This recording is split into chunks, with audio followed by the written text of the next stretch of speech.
Okay, so today we are going to start the new chapter, last chapter in your book. The name is Green Chemistry and Nano Chemistry. बहुत ही simple सा chapter है, ज़्यादा कुछ भी इसमें है नहीं, कुछ चीज़ें समझने वाली नहीं है, सिर्फ क्या होता है वो देखना है। एकदम सिंपल सा चैप्टर है, green chemistry and nano chemistry. ठीक है, एक एक करके हम लोग उसको पढ़ेंगे। तो सबसे पहला पार्ट जो है वो है ग्रीन केमिस्ट्री। ठीक है, ग्रीन केमिस्ट्री याद रखना, ग्रीन केमिस्ट्री मतलब ग्रीन कलर से इसका कुछ लेना देना नहीं है। बेसिकली हम लोग ग्रीन वर्ड यूज़ कहाँ करते हैं? ग्रीन वर्ड हम लोग यूजुअली यूज़ करते हैं इको फ्रेंडली इन्वायरमेंट के अंदर। ठीक है, eco friendly environment. Eco friendly मतलब क्या? जो नेचर से कैसा हो, कोपेबल हो, ठीक है, उसके साथ जो है सस्टेन हो सकता हो, that is called as eco friendly environment. Now अब अपने को पता है कि आज डेवलपमेंट बहुत ज़्यादा है। ठीक है, डेवलपमेंट जो है आज जो है एकदम बिल्कुल टॉप लेवल के ऊपर पहुंच गया है। सारी चीज़ें जो है बिल्कुल जो है तरक्की कर रही हैं। सॉरी, आज थोड़ा तबीयत मेरी सही नहीं है, दैट्स वाई कल भी मैं लेक्चर नहीं ले सका, आज भी लेक्चर ले रहा हूँ, but still I am not feeling good. Okay, so that's fine, no problem. So due to development danger of pollution increases. हम सबको पता है डेवलपमेंट तो हो रहा है, ठीक है, ह्यूमन नीड को जो है रिकवर करने के लिए जो डेवलपमेंट हो रहा है, बट उस डेवलपमेंट का एक सबसे बड़ा साइड इफ़ेक्ट जो है वो है pollution. Pollution is the most dangerous thing in today's environment और इन टुडेज़ लाइफ। याद रखना, जितना भी डेवलपमेंट हो रहा है, सारे के सारे मोस्टली सारे डेवलपमेंट में पोल्यूशन क्या होता है? इंक्रीज़ होता है। आप किसी भी इंडस्ट्री को देख लीजिए, ठीक है, लेट्स से फ्यूल इंडस्ट्री, हमारी जो बाइक्स वगैरह के अंदर सारी चीज़ें, उसके वजह से जो बहुत अच्छा डेवलपमेंट है। हमारे पास मोटरसाइकिल्स हैं, व्हीकल्स हैं, हम लोग जो एक प्लेस से दूसरे प्लेस पर इजीली जा सकते हैं, बट उसकी वजह से पोल्यूशन बढ़ रहा है। बहुत सारी इंडस्ट्रीज़ हैं, है ना, जो ह्यूमन नीड को जो है पूरा करने के लिए बहुत सारे मटेरियल्स बनाती हैं, बहुत सारा डेवलपमेंट चल रहा है, बट उनकी वजह से पोल्यूशन बढ़ रहा है। तो पोल्यूशन क्या है? ये बहुत ज़्यादा आज के जो सिचुएशन में बढ़ चुका है। तो अब करना क्या है ना, देखो दोनों कंट्रास्टिंग चीज़ें हैं। अगर हम लोग डेवलपमेंट को जो है अगर बढ़ाएंगे, ठीक है, जो कि that is must for and that is necessary for human need, तो पोल्यूशन क्या होगा? ऑटोमेटिकली इंक्रीज़ होगा। अच्छा, अगर पोल्यूशन को रोकना है तो हमको क्या करना पड़ेगा? डेवलपमेंट बंद करना पड़ेगा। ठीक है, तो ये भी नहीं चाहिए, ये भी नहीं चाहिए। ओके, हमको कुछ ऐसा करना पड़ेगा कि डेवलपमेंट भी चलता रहे और पोल्यूशन भी क्या होता रहे? डिक्रीज़ होता रहे। तो बस ये चीज़ें है ना, डेवलपमेंट और पोल्यूशन, हमको डेवलपमेंट भी होता रहे, ह्यूमन नीड्स भी पूरी होती रहे, और पोल्यूशन भी क्या होता रहे? कम होता रहे। तो ये कंसेप्ट जो है हम लोग किसके अंदर पढ़ने वाले हैं? ग्रीन केमिस्ट्री में। अब ऑब्वियस बात है, केमिस्ट्री है तो केमिस्ट्री के पॉइंट ऑफ व्यू से देखेंगे, सारी चीज़ें तो कवर करेंगे नहीं। तो ग्रीन केमिस्ट्री के अंदर अब देखो होगा क्या। अच्छा, ये कंसेप्ट दिया किसने? पॉल एनास्टस करके साइंटिस्ट था, उसने दिया। ठीक है, अभी ये बहुत पुराना नहीं है, रिसेंट का ही है। उसने कुछ प्रिंसिपल दिए इसके ग्रीन केमिस्ट्री के, आई थिंक 1998 के अराउंड में उसने सारे दिए। ठीक है, तो 10-20 साल पुराने कंसेप्ट्स हैं ये। ठीक है, ज़्यादा जो पुराने नहीं है। तो अब हमको करना क्या है? It is the approach to chemistry which maximises the efficiency and minimises the hazardous effect on human health and nature. ठीक है, इफ़िशियंसी। अब देखो केमिस्ट्री का अप्रोच, जो भी हम लोग प्रोडक्ट बना रहे हैं, जो भी हम लोग मटेरियल जो है बना रहे हैं, अब उसके अंदर केमिस्ट्री का अप्रोच होना क्या चाहिए कि इफ़िशियंसी मैक्सिमाइज हो, मतलब डेवलपमेंट जो है उसके पूरे ऊपर के लेवल पर हो। क्यों? इसलिए कि हमको उससे करना क्या है? उससे हमको करना क्या? ह्यूमन नीड को पूरा करना है। दूसरी चीज़, इफ़िशियंसी ज़्यादा होना मतलब क्या? इफ़िशियंसी ज़्यादा होने का मतलब ये है कि जो है उस जो भी हम लोग चीज़ें यूज़ कर रहे हैं उसके अंदर से मैक्सिमम आउटपुट निकले। अब देखो हम सबको पता है एनर्जी का भी क्राइसिस चल रहा है ना, हमारे जो फ्यूल्स हैं, ये सारी चीज़ें, इनके अंदर भी क्राइसिस कम होते जा रहे हैं, है ना। हो सकता है अगर इसी तरीके से चलता रहा और डेवलप नहीं हुए तो फ्यूचर जनरेशन को बहुत ज़्यादा प्रॉब्लम आएगा। इवन वाटर का प्रॉब्लम भी बोलते हैं कि जो वाटर का प्रॉब्लम भी आता है। तो एनर्जी के रिसोर्सेस हमारे पास देखो लिमिटेड है, ध्यान से समझो, एनर्जी के रिसोर्सेस हमारे पास लिमिटेड है। अब उन एनर्जी के रिसोर्सेज को यूज़ करके हम लोग मैक्सिमम आउटपुट उसमें से हम लोगों को निकालना है। ठीक है, मैक्सिमम इफ़िशियंसी यूज़ करके मैक्सिमम आउटपुट निकालना है, ताकि एनर्जी का जो क्राइसिस है वो क्या होगा? कम होगा, डेवलपमेंट पूरी हो जाएगी। ठीक है, डेवलपमेंट की वजह से ह्यूमन नीड पूरी हो जाएगी, बट साथ साथ में करना क्या है? Minimise the hazardous effect on human health and nature. अब इसकी वजह से अब चूँकि अब हो रहा है तो इसके साथ साथ में ऑब्वियस बात है पोल्यूशन बढ़ रहा है, हजार्डस इफेक्ट हो रहा है ह्यूमन हेल्थ के ऊपर, नेचर के ऊपर, तो उसको भी हमको क्या करना है? कम करना। सेम चीज़ मैक्सिमम इफिशियंसी से होगा क्या, हमारे जो डेवलपमेंट है, जो प्रोडक्ट हमको मिलेंगे सबसे ज़्यादा क्वांटिटी में मिलेंगे, है ना, कम रिसोर्सेस यूज़ करेंगे और उसके हिसाब से अच्छी क्वालिटी के और अच्छे अमाउंट में हमको क्या मिलेंगे, प्रोडक्ट मिलेंगे, जिससे ह्यूमन नीड पूरी हो और साथ साथ में हमको जो है उसकी वजह से जो हज़ार्डस इफ़ेक्ट हो रहे हैं ह्यूमन के ऊपर या हमारे नेचर के ऊपर, इन्वायरमेंट के ऊपर, उसको भी करना है कम। तो ये कंसेप्ट क्या है, ग्रीन केमिस्ट्री। सिंपल सी चीज़ है, प्रोडक्ट को बढ़ाओ, प्रोडक्टिविटी बढ़ाओ कम से कम रिसोर्सेस में, ताकि एनर्जी का क्राइसिस कम हो और उसकी प्रोडक्टिविटी के टाइम पे जो हज़ार्डनेस क्रिएट हो रही है उस हज़ार्डनेस को क्या कर दो, कम कर दो। ठीक है, this is the concept. But official definition आपकी जो बुक में है उसको भी मैं एक बार रीड करके बताता हूँ। ठीक है, आपकी बुक के अंदर जो डेफिनेशन है ग्रीन केमिस्ट्री की, just listen that the green chemistry is the use of chemistry for pollution prevention by environmentally conscious design of chemical products and processes that reduce or eliminate the use or generation of hazardous substances। आगे बात समझ में। तो green chemistry क्या है, हमको इसमें करना क्या है कि ऐसा अप्रोच यूज़ करना है और ऐसा मेथड यूज़ करना है किसी भी प्रोडक्ट को बनाने का जिसकी वजह से पोल्यूशन कम से कम हो, हज़ार्डस इफ़ेक्ट जो पोल्यूशन का होता है नेचर के ऊपर या इन्वायरमेंट के ऊपर, वो क्या हो जाए, कम से कम हो जाए। आगे बात समझ में। अच्छा, उसे बोला जाता है सस्टेनेबल डेवलपमेंट। सस्टेनेबल है ना, सस्टेनेबल जो क्या होता है, कोप अप हो सकता है, एडजस्ट हो सकता है ना, हम लोग उसके अंदर सरवाइव कर सकते हैं। ओके, तो सस्टेनेबल डेवलपमेंट क्या है, सस्टेनेबल डेवलपमेंट ये है कि meet the need of present. ठीक है, कि आज जो प्रेजेंट की जो नीड है, ह्यूमन नीड है या हमारे जो है नेचर की जो नीड है ह्यूमन के अकॉर्डिंगली, वो पूरी होना चाहिए।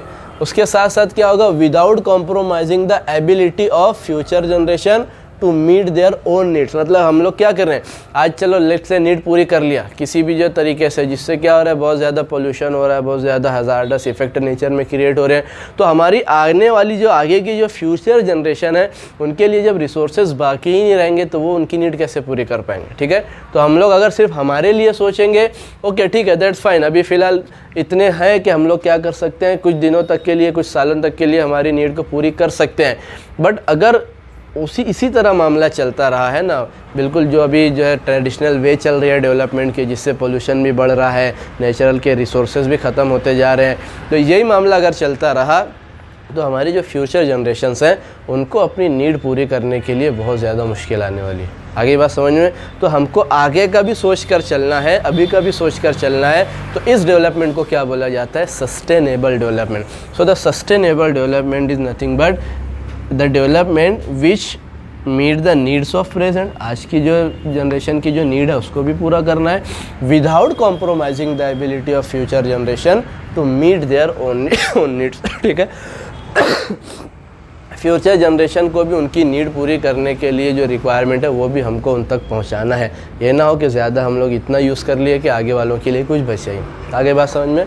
ओके, अच्छा, अब ये जो ग्रीन केमिस्ट्री है ये अगर एप्लीकेबल इसको करना है तो एनेस्टस ने, ठीक है, पॉल टी एनेस्टस ने और एक साइंटिस्ट था वर्नर, उसके साथ ये मिलकर 12 प्रिंसिपल्स बनाए हैं कि दीज आर द 12 प्रिंसिपल। अगर इनके ऊपर हम लोग जो है इनको फॉलो कर लेंगे सो हो सकता है कि हम लोग क्या करें, ग्रीन केमिस्ट्री की को जो के एम को अचीव कर सकते हैं, उसको फुलफ़िल कर सकते हैं। आगे बात समझने। अब ये 12 प्रिंसिपल बनाए क्यों, सेम चीज़ again and again, to reduce impact of energy crisis, है ना, एनर्जी का जो क्राइसिस है, एनर्जी के जो रिसोर्सेस हैं अब वो कम होते जा रहे हैं। ठीक है, अब उनका इम्पैक्ट हमारी फ्यूचर जनरेशन पर भी पड़ेगा, तो उसको कैसे हम लोग क्या कर सकते हैं, रोक सकते हैं। To reduce the impact of energy crisis, again to reduce the pollution and to save the natural resources. Pollution को रोकना है, कम करना है, नेचुरल रिसोर्सेज को बचाना है ना, इनडायरेक्टली हमको एनर्जी को क्या करना है, बचा कर रखना है, ताकि हम लोग भी क्या हो जाए, सस्टेन हो जाए, हम लोग भी सर्वाइव कर सकें, हमारी आने वाली जनरेशन भी क्या कर सके, सर्वाइव कर सके। सो this is the general concept and general idea of green chemistry. Hope you understand this. अगर आपको इसका स्क्रीनशॉट लेना है, स्क्रीनशॉट ले लीजिए। ठीक है, पॉज करके अगर आपको लिखना है तो पॉज करके आप लोग लिख भी सकते हैं। उसके बाद हम लोग चलेंगे नेक्स्ट टॉपिक के ऊपर, which is nothing but the 12 principles of green chemistry. हमको उसको एक एक करके देखना है। Okay, now we will see the 12 principles of green chemistry one by one. Okay, तब हम लोग ये पढ़ेंगे कि ग्रीन केमिस्ट्री के वो प्रिंसिपल्स क्या हैं, जिनकी वजह से जो हमारा डेवलपमेंट बेटर होगा, है ना, अच्छा डेवलपमेंट होगा और पोल्यूशन क्या हो जाएगी, कंट्रोल हो जाएगी, ठीक है। So the very first and the most important is prevention of waste और बाय प्रोडक्ट्स, ठीक है। प्रिवेंशन ऑफ वेस्ट और बाय प्रोडक्ट। देखो एक सेंटेंस में लिखा हूँ, ये आपके बुक में नहीं मिलेगा, इससे आपको समझ में आ जाएगा। Better to prevent waste than to clean it after creation, है ना। कि देखो वेस्ट बनने के बाद उसको क्लीन करना, जो कि आज के दौर में हम लोग कर रहे हैं, उससे अच्छा क्या है कि वेस्ट को बनने ही मत दो। आगे बात समझ में। तो better to prevent waste from creation, okay, then to clean it after creation, ठीक है। तो वेस्ट को बनाना, इससे ही बच जाओ तो क्लीन करने की ज़रूरत नहीं पड़े, क्योंकि उसमें अगेन फिर क्या लगती है, एनर्जी लगती है, रिसोर्सेज लगते हैं, और वो जो ऑलरेडी पोल्यूशन को पोल्यूशन को बढ़ा चुके हैं वो भी होता है, ठीक है। तो वेस्ट को बनने के बाद क्लीन करना, इससे अच्छा क्या है, वेस्ट को बनने ही ना दिया जाए। आ रही है बात समझ में। तो ये बेसिक प्रिंसिपल्स है, और याद रखना यही वाले कंसेप्ट ऑलमोस्ट सब में यूज़ होंगे, बस उनके वेरियस मेथड्स हम लोग यूज़ करने वाले हैं, ठीक है। This is the foremost and the foremost important concept, और उसके बाद जितने भी होंगे उसके हाउ टूज़ होंगे कि वो अचीव कैसे करें, ठीक है।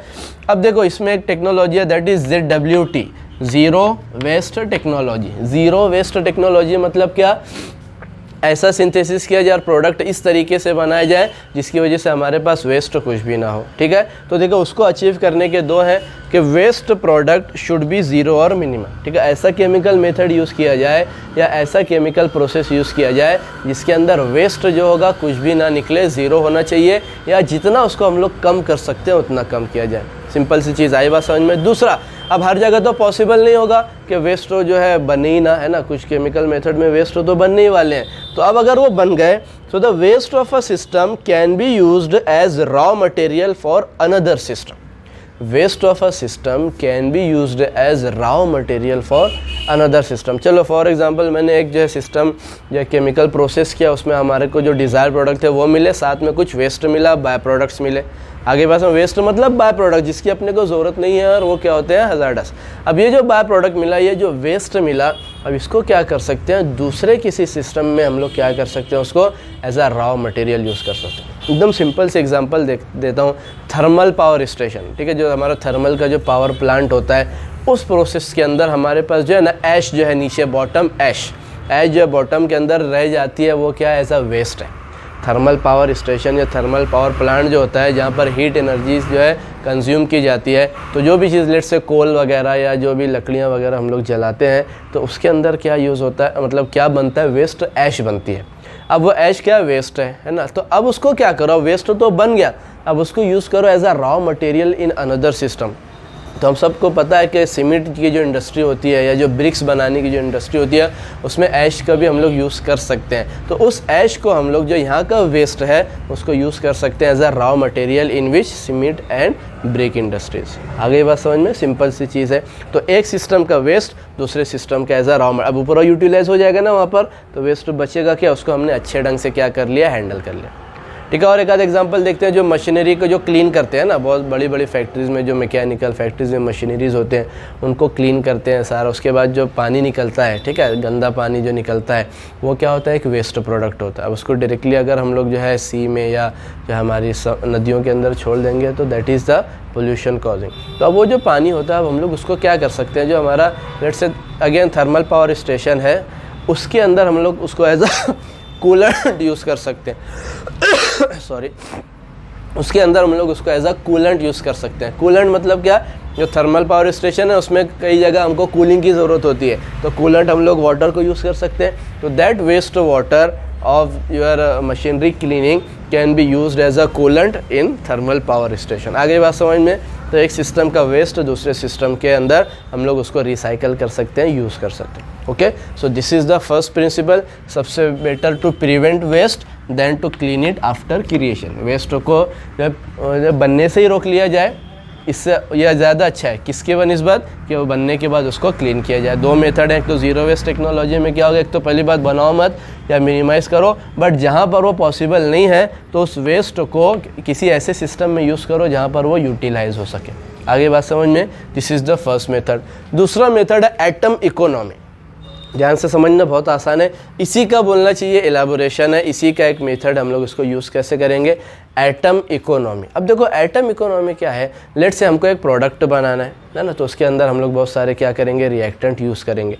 अब देखो जब वो रिएक्टेंट यूज़ कर रहे हैं और उससे जो प्रोडक्ट बन रहा है, तो देखो अगर जितने ज़्यादा रिएक्टेंट हमारे एटम, मतलब जितने ज़्यादा रिएक्टेंट के एटम प्रोडक्ट के अंदर यूज़ हो जाएंगे, उसके सिंथेसिस में यूज़ होंगे, और उसकी वजह से होगा क्या, अगर ज़्यादा से ज़्यादा एटम हमारे डिज़ायर्ड प्रोडक्ट में यूज़ हो रहे हैं तो बाय प्रोडक्ट कम ही बनेंगे ना, यस और नो। हमने क्या किया, लेट से कुछ रिएक्टेंट्स लिए और मोस्टली सारे रिएक्टेंट किस में यूज़ हो गए, फाइनल हमारा जो डिज़ायर्ड प्रोडक्ट था उसके बनने में, उसके सिंथेसिस में यूज़ हो गए, तो बाय प्रोडक्ट कितना बनेगा, कम ही बनेगा। और अगर कुछ ऐसा हुआ कि बहुत सारे रिएक्टेंट ले लिए, उससे डिज़ायर प्रोडक्ट तो बहुत कम मिल रहा है और बाकी सारे क्या बन जा रहे हैं, बाय प्रोडक्ट मिल जा रहे हैं, तो उसकी वजह से वेस्ट ज़्यादा बनेगा, है ना, और डिज़ायर्ड प्रोडक्ट जो हमको चाहिए वो कम बनेगा, ठीक है। बहुत सारी इंडस्ट्रीज़, खासतौर से ड्रग इंडस्ट्रीज़ ऐसी होती है, 100 kgs अगर हम लोग लेंगे हमारा रिएक्टेंट, तो 1 kg डिज़ायर्ड प्रोडक्ट बनता है, 99 kg जो बनता है वो वेस्ट प्रोडक्ट बनता है। बहुत ज़्यादा ड्रास्टिक है ना, उसमें हमको क्या मिल रहा है, वेस्ट मिल रहा है। तो एटम इकोनॉमी ये क्या कंसेप्ट है, the chemical process should be design to maximise the desired product and minimise the by product, और वी कैन से वेस्ट। आगे बात समझ में। तो अब हमारे केमिकल प्रोसेस को, केमिकल रिएक्शन को कुछ इस वे में हमको डिज़ाइन करना है कि जो हम लोग रिएक्टेंट यूज़ कर रहे हैं वो सारे के सारे किस में यूज़ हो जाए, डिज़ायर्ड प्रोडक्ट के लिए। अब जब सब उसमें कंज्यूम होंगे तो अनवांटेड प्रोडक्ट तो कम ही मिलेगा ना, अनवांटेड वेस्ट है और अनवांटेड जो बाय प्रोडक्ट है वो कैसा मिलेगा, कम मिलेगा। So that is called as atom economy.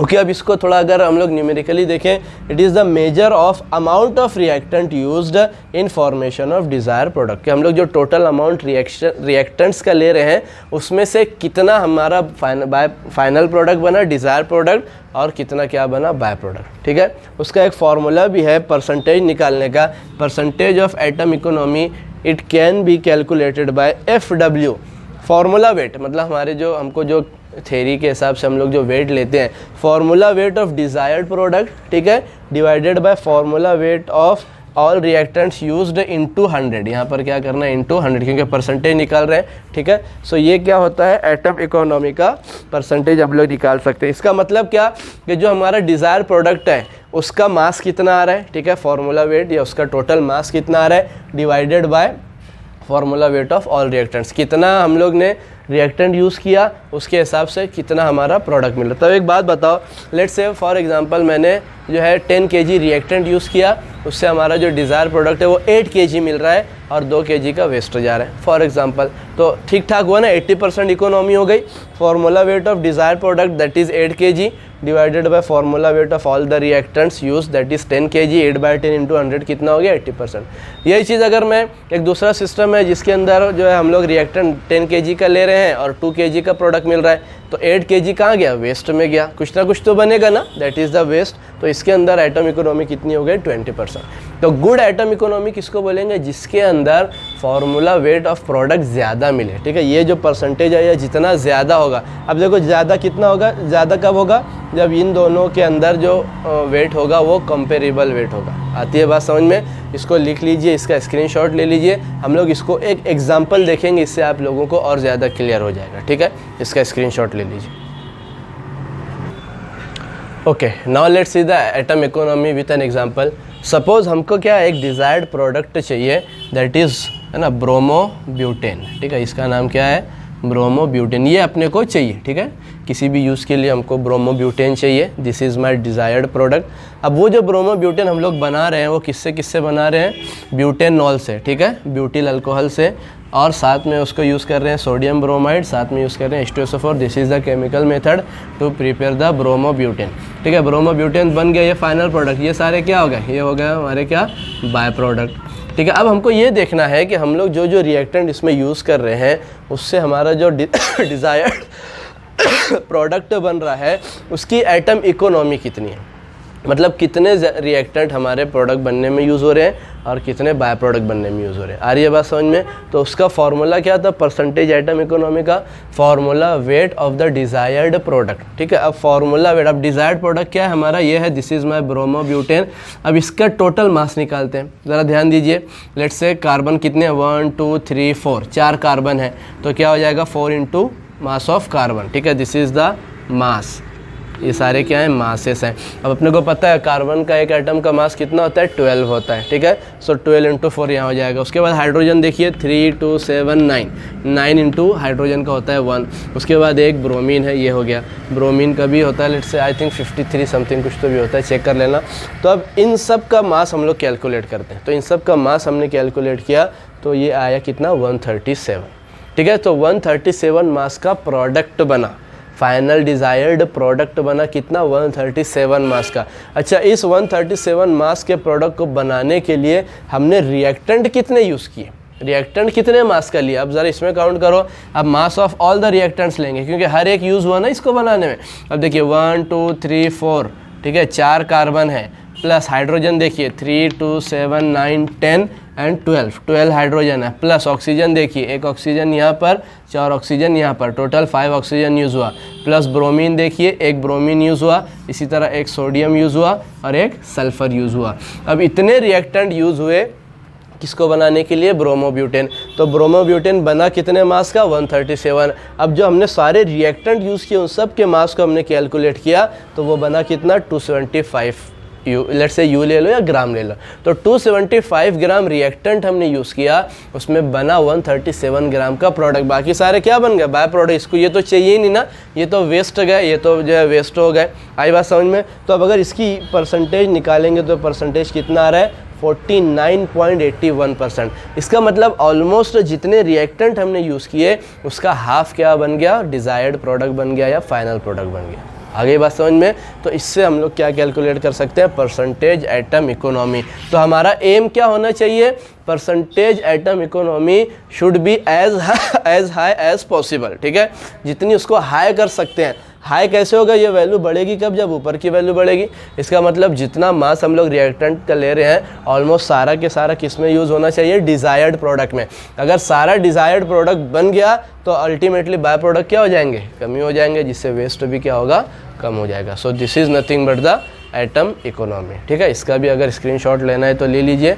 ठीक है, ये लेक्चर यहाँ फिनिश करते हैं। अभी और 10 प्रिंसिपल बाकी हैं, नेक्स्ट लेक्चर में भी उनको एक एक करके हम लोग देखेंगे।